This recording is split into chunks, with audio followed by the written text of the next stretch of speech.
I'm going to make some sort of healthy cookies today. So we're going to be pretty high protein because we're going to use almond meal mixed with regular flour. Again, if you want to measure this up, you can, but I'm just going to eyeball it. So I would do half a cup of the almond meal, and I like to use a pizza or bread flour. It gives the cookies a bit more chewiness. And then we're going to do half a cup of regular flour, and that kind of gives us a, or if you don't have almond meal, just use a cup of regular flour. Okay, and then we're going to add a little bit of baking powder, just 1 teaspoon of baking powder.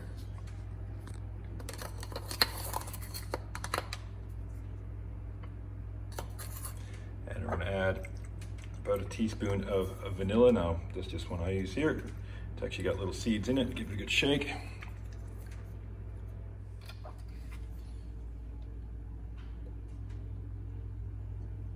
There you go, teaspoon vanilla. Now we're going to start adding a little bit of salt.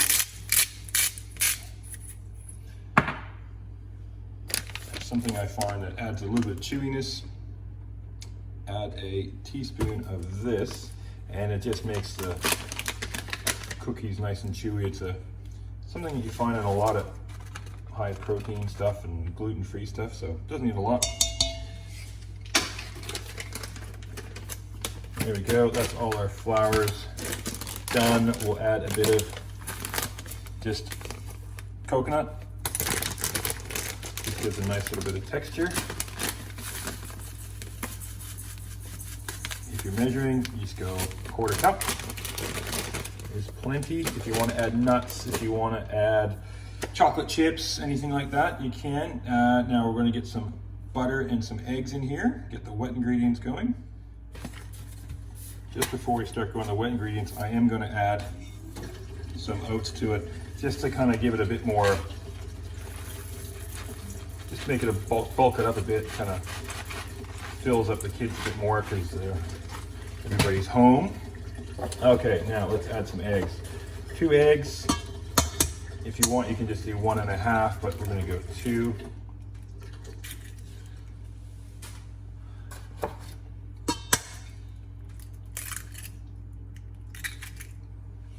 Okay, butter.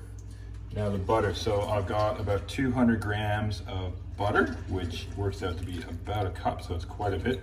Now you're going to find at the end of this, it will be a very wet dough, and then we'll just be adding a little bit of flour to accordingly to dry it up a bit. Now, sugar.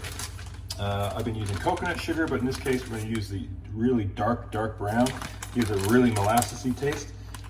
Now, you want a cup of sugar in total, so we're doing a light brown and a dark brown. If you want to do don't want it as molassesy tasting, you can use a white sugar. And we're just going to eyeball.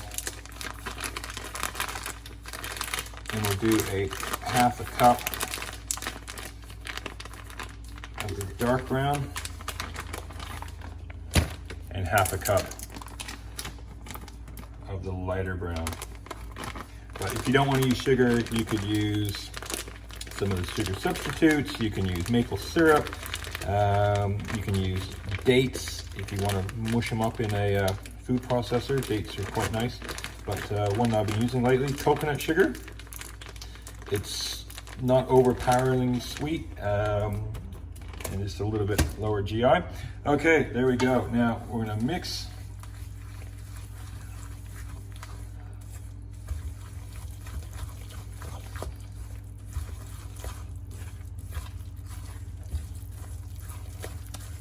It is a pretty wet dough, so we're going to have to add a bit more dry stuff. So what we'll do,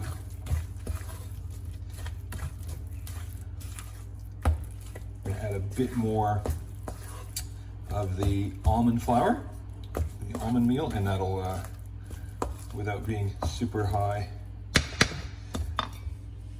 in calories, in processed white flour, it'll bulk it up a bit and it'll add the protein of the almonds. So there's some extra almond flour or almond meal, and I've got some mixed nuts that I'm just going to chuck in. I don't want to put chocolate chips in it. We'll just add 2 big handfuls of these mixed nuts, and then mix that through. And we got that's a better cookie dough consistency dough. Now, while I've been doing this, we had the oven on. I put it on force fan, about 160, 180, depending on if you have a hot oven or a cooler oven. And then I'll pop it in there, and I'll just put these into little balls, and I'll put them in for about 10 minutes and just check them. That should be plenty of time. You want them, I like them chewy. If you want them cooked through, take the ball and squish it down with a fork so it's flatter and it'll cook through more. But there we go. Always give a little taste test, see what you think. But that looks like it's ready to go. A little brown on top, a little bit doughy. Perfect. So they'll be great for the kids. Not a whole lot of flour in there, fairly low GI. And if you choose your sugars, you can get it quite low calories.